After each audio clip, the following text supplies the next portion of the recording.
আসসালামু আলাইকুম। এটা চন্দন গাছ, অনেকটা জায়গা জুড়ে ছেওয়া দিয়ে রাখে। আর এটা হইল চন্দনের বিচি, এরকম লাল টুকটুকে হয়, দেখতে খুব সুন্দর দেখা যায়। মাঝে মাঝে আমি আইনা এগুলা কুড়াইয়া জমায়ে রাখি। অনেক দিন হইল এই গাছগুলা দেখা হয় না, ভাবছি আজকে যে একটু দেখি। আসলে কয়েকদিন যাবৎ একটা সাপ উকি ঝুঁকি মারতাছে, আমার আসতে দিতে চায় না এইখানে। আর এটা হইলো আমার হাজারি গাছের এই বছরই প্রথম কাঁঠাল আসলো। অনেকগুলাই আসছে, দেখি কয়টা থাকে। অনেক সময় তো ঝুইরা পইরা যায়। ইনশাল্লাহ আল্লাহ চাইলে রাখবো কয়েকটা। আর এটা হলো আমার জাম্বুরা গাছ। গাছটা অনেক ছোট, পাশের বাড়ি থেকে বাচ্চারা আইসা ফুলগুলা ছিঁড়া ফেলাইছে কয়েকদিন আগে।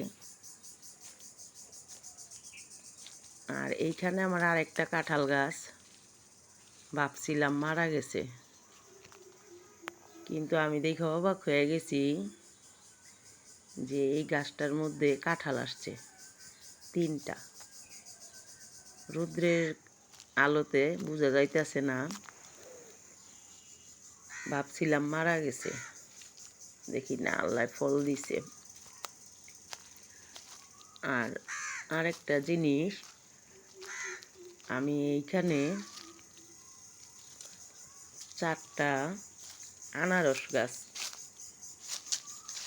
লাগাইছি।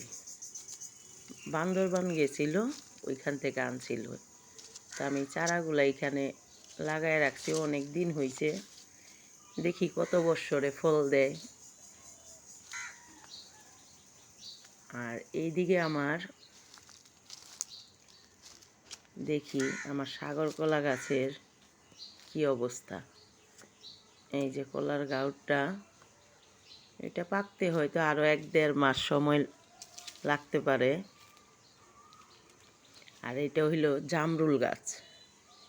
এই গাছটাতে প্রচণ্ড পরিমাণে ফুল আসছে, একটু উপরে রোদ্রের আলোতে বোঝা যাইতেছে না। নিচের ঠাইলগুলো আমি কাইটা দিছি, ওই ছোট ছোট ছেলে মেয়েরা আইসা এগুলো টাইনা নষ্ট করে ফেলায়।